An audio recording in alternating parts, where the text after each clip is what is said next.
Welcome to our channel, where real stories not only touch your heart but also train your ears, your brain, and your voice in simple, powerful English. Today I'm going to take you on a journey of dreams, luxury, pain, betrayal, and success. But this is not fiction. This is a true story. The story of a man who started with nothing and created a name the whole world respects. Gucci. Yes, the brand you see on fashion runways, the brand worn by celebrities, kings, queens, and millionaires. But what if I told you that the man behind this billion-dollar brand once worked as a hotel porter? He opened doors, he carried luggage. He stood near staircases with a uniform. He was just a boy with a dream, and today I'm going to tell you how that boy became a legend. Watch till the end, and you will not only learn English. You will learn about life, business, struggle, and courage. You will discover how a vision can survive even betrayal and family war. Every word in this story is spoken slowly, clearly, and simply so you can listen, learn, and grow with every second. So now let's begin part 1, The Hotel Boy. Let me take you back to the year 1881. A baby boy was born in Florence, Italy. His name was Guccio Gucci. His family was not rich. They lived a simple life. His father, Gabriele Gucci, was a leather craftsman. He made small items with his hands: belts, saddles, bags. He worked hard, but the family didn't earn much. Times were tough. Guccio was a quiet boy. He didn't have many toys. He didn't wear new clothes, but he had something many children didn't have: curiosity. He looked around and thought, why are some people rich? Why do some people dress so well? What makes them different? He didn't say these questions out loud, but he watched, he listened, he observed. At a young age, maybe around 17 or 18, Guccio decided to leave Italy. He was looking for work, a better future, and something exciting. He went to London, the capital of England, and there his life started to change. He found a job at the Savoy Hotel, one of the most luxurious hotels in all of London. But he was not a guest. He was a porter. A porter is someone who helps guests carry bags, open doors, and sometimes clean or serve quietly. Guccio wore a uniform and stood straight near the hotel entrance, waiting for guests. Now listen carefully. This is the turning point. Most porters just do their job and go home. But Guccio, he watched. He observed every small detail of the rich people who walked into that hotel. He saw the way they dressed. He noticed their shoes, their coats, their leather bags. And that's when he had a thought. These people carry bags that show their class. Their style is not just fashion, it's status. What if I could make something like that? What if I could bring Italian craftsmanship into luxury fashion? That thought stayed in his mind, and the magic of Gucci was born in silence, in his mind, while he was still wearing a hotel uniform. 4 years, Guccio continued working. He didn't jump into business right away. He studied not from books but from people. He watched how the guests talked, how they held their bags, what they liked, what they hated. He understood rich people, how they think, how they shop, what makes them feel powerful. He was learning luxury just by watching it from the side. And during all this time, he never forgot his roots. He remembered his father's small leather workshop back in Florence, and one day he decided to go back. Guccio returned to Florence in the early 1900s. By now, he was a man with a plan. He was around 39 years old when he finally opened a small leather goods shop in 1921. He called it Gucci. At first, it was not a fashion brand. He sold high-quality leather bags inspired by the ones he had seen in the hotel. His goal was simple: bring luxury and style to Italy using local craftsmanship. But it wasn't easy. He didn't have a lot of money. He worked every day long hours with his hands, designing, stitching, selling. But slowly, people noticed his leather bags were beautiful, strong, and stylish. They had class, they had elegance, and soon the name Gucci became famous in Florence. People didn't just say, "I need a bag." They said, "I want a Gucci." And that, my friend, is the beginning of a fashion empire. Part 2, The Rise of Gucci. But while the bags were elegant, while the craftsmanship was flawless, the road to success was not easy. Gucci wasn't just fighting against other brands. He was also fighting against his own family's expectations. You see, Gucci wasn't just creating a business. He was creating a legacy, and legacies come with challenges. One of those challenges was his own sons. By the late 1930s, Gucci had built his name and reputation. His bags were now sought after by royalty, movie stars, and business tycoons. Gucci's name was starting to shine, but the real power and transformation would come with the entry of his sons. Gucci had 3 sons. Aldo, the oldest, who was driven, confident, and often a bit forceful in his decisions. Vasco, the second son, who was quieter and less involved in business. And Rodrigo, the youngest, who at first was not interested in the business at all. But Gucci was not just creating a business empire. He was creating a battle for control. As his brand grew, his sons wanted to have their say in how the company would be run. It was clear that the time would soon come when Gucci's sons would fight for power, each believing that their vision for Gucci was the right one. But before that, the brand had to grow, and it would grow because Aldo, the eldest son, was determined to take Gucci to new heights. In the 1950s, Aldo made a bold move. He decided to take Gucci from a small Florence-based brand and turn it into a global empire. He set his sights on America, a country that was quickly becoming the center of the fashion world. Why America? Because America, with its growing wealth and glamorous lifestyle, was the perfect place for Gucci's leather bags, shoes, and accessories. Americans loved luxury. They loved status symbols, and Gucci was about to become one of the most powerful status symbols of all time. But Aldo faced an enormous challenge. He had to make Gucci more than just a high-quality product. He had to make it a cultural phenomenon. So he focused on advertising, marketing, and creating a story that would make people want Gucci products. Aldo's genius was in making Gucci a lifestyle. He didn't just sell products, he sold a dream. The idea that when you wore Gucci, you were not just wealthy, you were also part of a select group of elite individuals.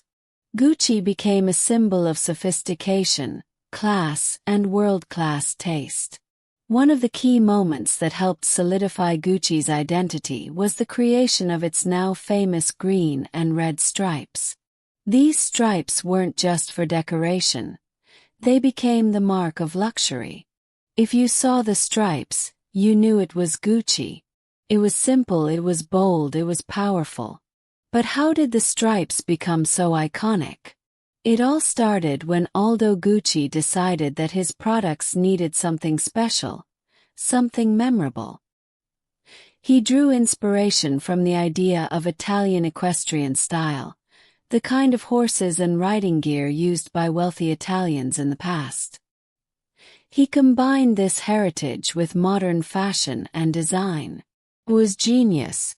The green and red stripes became the signature design that would be recognized worldwide. People began to associate those colors with luxury, elegance, and exclusivity.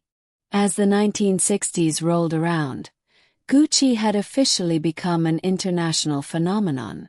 The brand was no longer just about handbags. It had expanded into shoes, belts, scarves, ties, and even clothing. Gucci was everywhere, and the more Aldo pushed Gucci forward, the more the brand became tied to royalty, film stars, and the rich.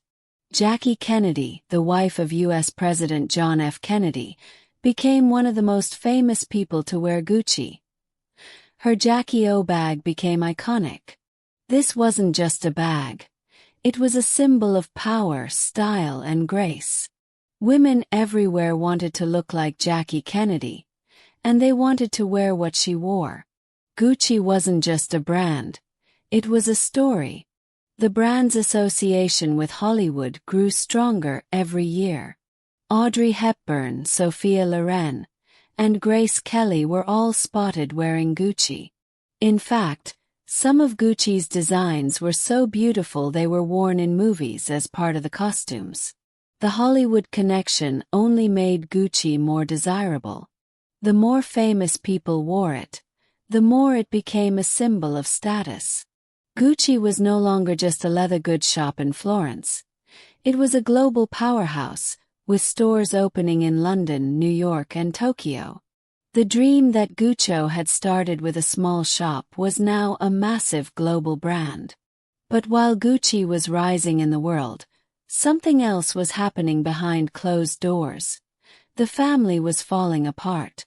The story of Gucci became as much about betrayal, jealousy, and conflict as it was about success. Guccio Gucci, the founder, had passed away in 1953. His sons, Aldo, Vasco, and Rodrigo, each wanted to take the business in their own direction. This family divide would soon turn into a war for control of the Gucci empire. Aldo, the eldest son, had been running the company for years, but he was now facing stiff competition from his brothers, who believed they should have more control. This family war would not only change the future of Gucci but also set the stage for some of the darkest moments in the company's history. Part 3: The Gucci Family Drama. Aldo was ambitious, bold, and full of ideas. He wanted to expand the brand globally, and he wasn't shy about making big decisions. But his brothers, Vasco and Rodrigo, also had ideas of their own. Vasco, who had initially been uninterested in the family business, now wanted a say in how things were run. Rodrigo, the youngest, was caught in the middle, unsure of where his loyalties lay. As time passed, Aldo became more assertive, and his brothers started feeling left out. It wasn't just about money anymore. It was about pride, ambition, and the desire for control over the Gucci name. Aldo had poured his heart and soul into Gucci's success, but his overconfidence led to mistakes. He became obsessed with expanding the business. While his drive made Gucci into a global brand, it also made him reckless. He took on massive debts in the name of growth, thinking that expansion was the key to Gucci's future.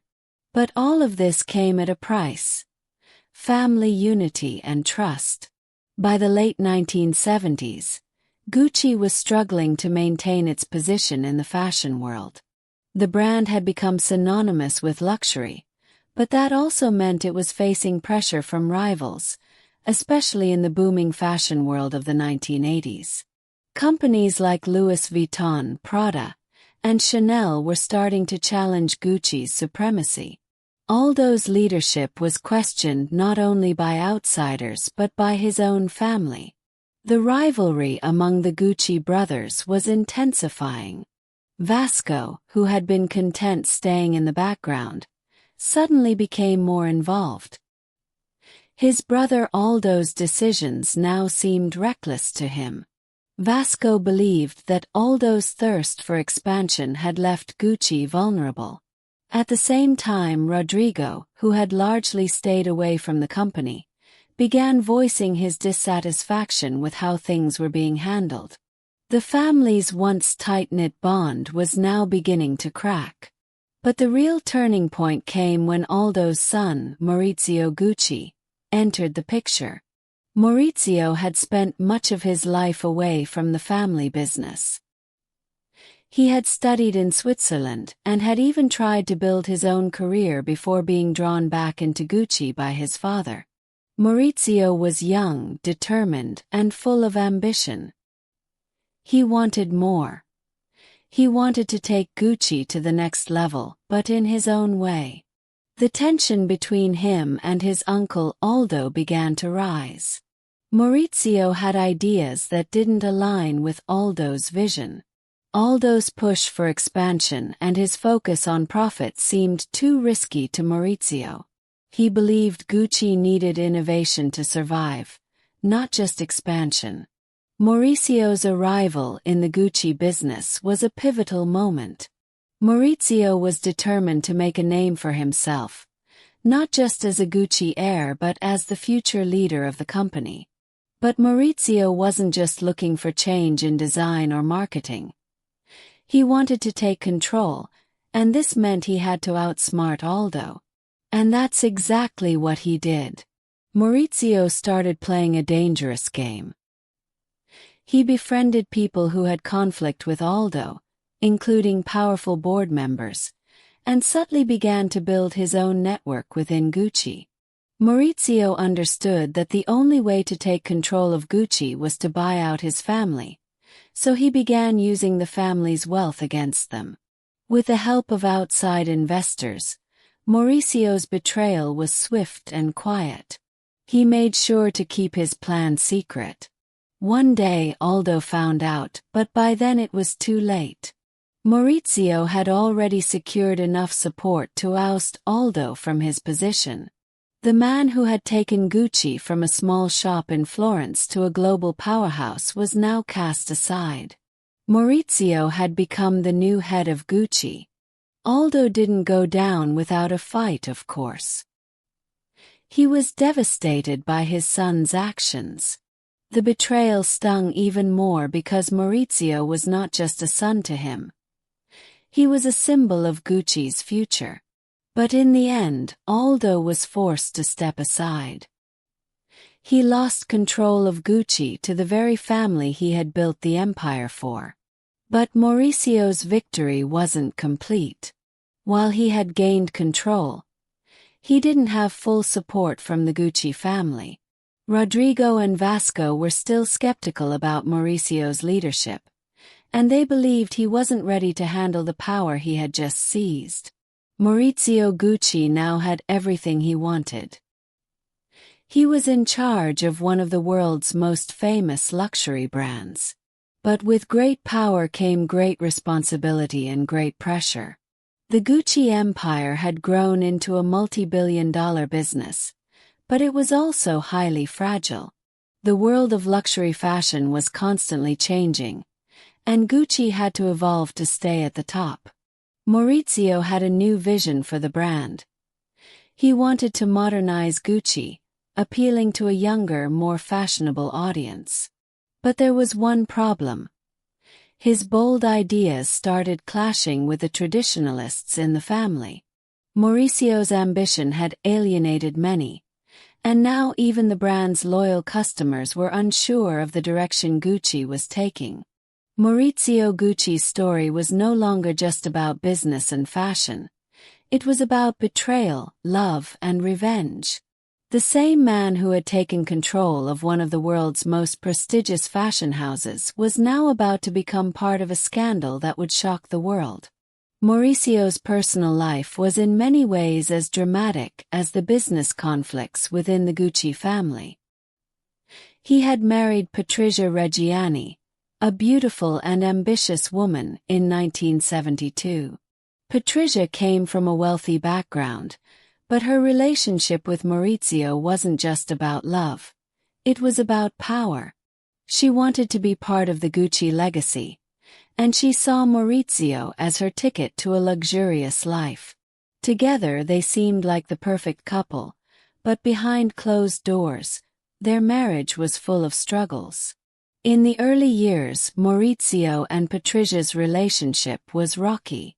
They were often seen at glamorous events, living a life of excess, but their marriage was far from perfect. Mauricio's growing commitment to Gucci's business took a toll on his personal life. He became distant and focused more on the company's growth, leaving Patricia feeling neglected. Patricia, who had always craved attention and power, became frustrated with Mauricio's lack of interest in her and her desires. She wanted more than just a life of luxury. She wanted control, influence, and a greater stake in Gucci's future. As time went on, Patricia's dissatisfaction with her marriage grew. She wasn't content just being the wife of the Gucci heir. She wanted to be in control of the brand itself.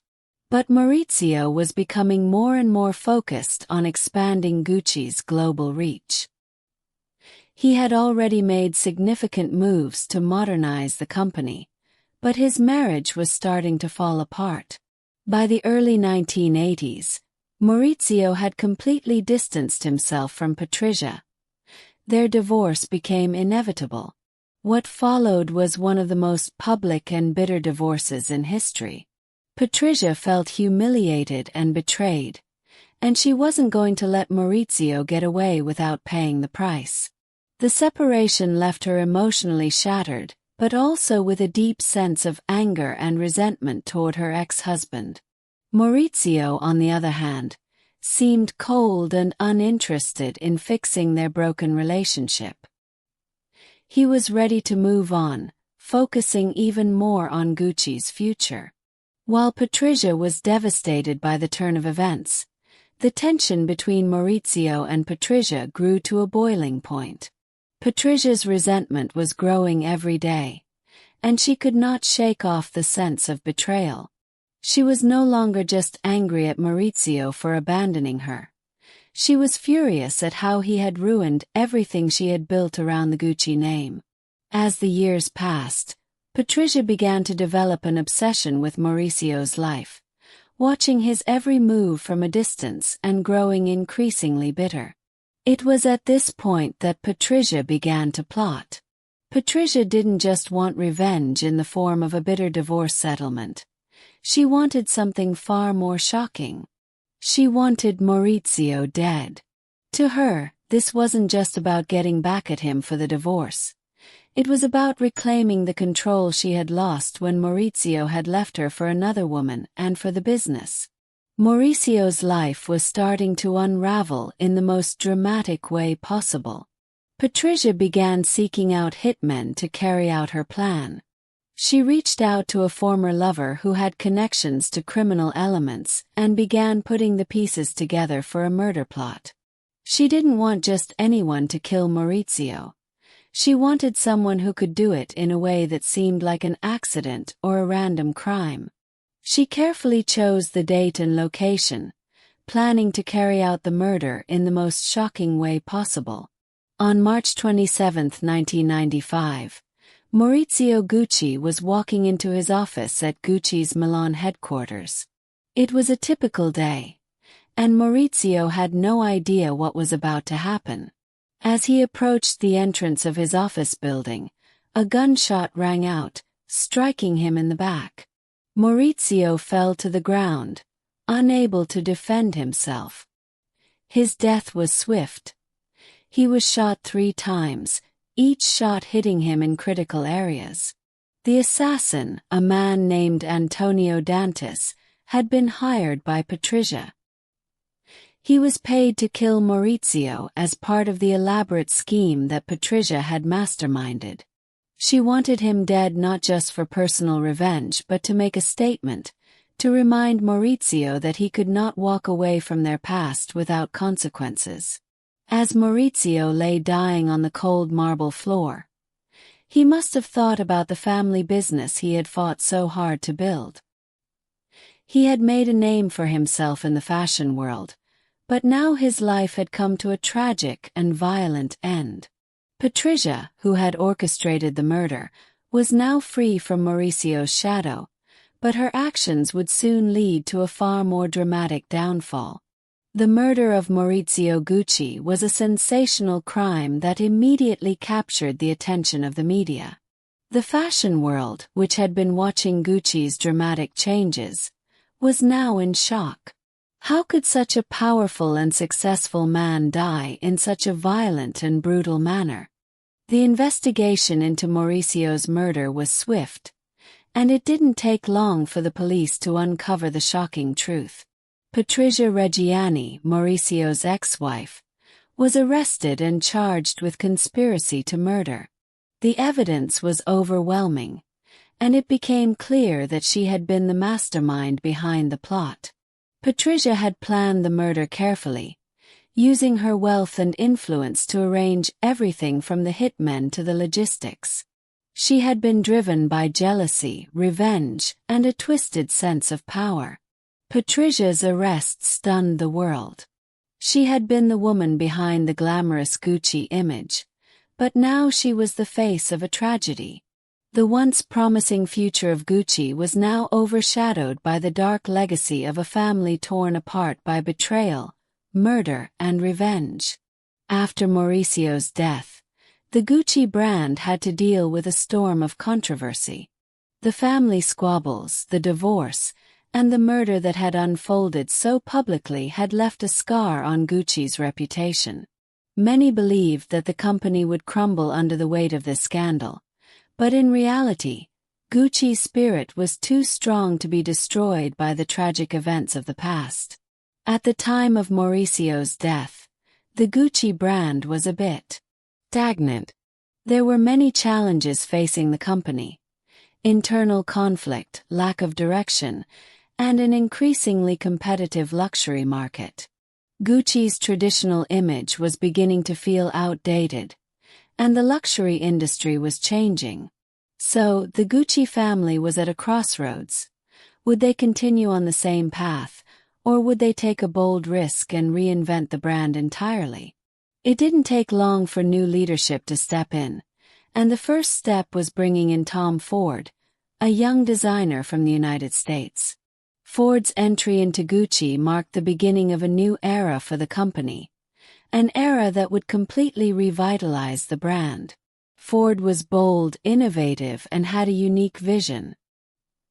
He was determined to transform Gucci into a global fashion powerhouse, one that was as cutting-edge as it was luxurious.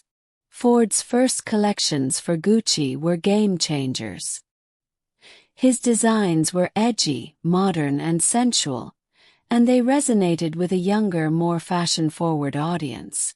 Under his direction, Gucci became synonymous with high-end glamour and sophistication, and it wasn't long before the brand was once again on the cutting edge of fashion. Under Tom Ford's leadership, Gucci experienced a renaissance. Ford's first Gucci show in 1995, shortly after Mauricio's death, was a statement to the world. He showcased a bold new vision that mixed luxury with sex appeal, and it was an instant success. Revenue skyrocketed as Ford's designs caught the attention of the fashion world. His work had a massive impact on Gucci's image and identity, turning it into one of the most coveted fashion labels globally. In just a few years, Ford helped increase Gucci's profits by over 500%. His provocative campaigns, which often featured high-profile supermodels and celebrities, brought Gucci back to the forefront of fashion. The brand was now known for its bold designs, luxurious appeal, and powerful presence in the fashion industry. Ford's influence was not just about design. It was also about marketing. He transformed Gucci from a traditional brand into a global fashion phenomenon. His use of advertising and celebrity endorsements helped solidify Gucci as a status symbol for the rich and famous. The brand became synonymous with success, power, and wealth. Gucci's rise under Tom Ford wasn't just about design and innovation. It was also about a financial explosion. In the late 1990s, Gucci's revenues exploded from around $500 million to $2.5 billion. The brand had officially bounced back from the crisis it had suffered after Mauricio's death. One of the most impressive aspects of Gucci's resurgence was how it managed to capture the attention of a new generation of young, wealthy consumers. As the 2000s progressed, Gucci became more than just a luxury brand. It became a symbol of modern success. Celebrities, musicians, actors, and athletes all wore Gucci, and it became an essential part of the fashion elite's wardrobe. By the early 2000s, Gucci was one of the most valuable fashion brands in the world. It was also one of the most recognizable names in global luxury, commanding top prices for its handbags, shoes, and ready-to-wear collections. In 2019, Gucci's brand value was estimated to be around $18 billion, and its annual revenues had surpassed $10 billion. This was a huge turnaround, given that the brand had once been on the brink of collapse just a few years earlier. Tom Ford's reign at Gucci ended in 2004, but the brand's growth didn't stop there.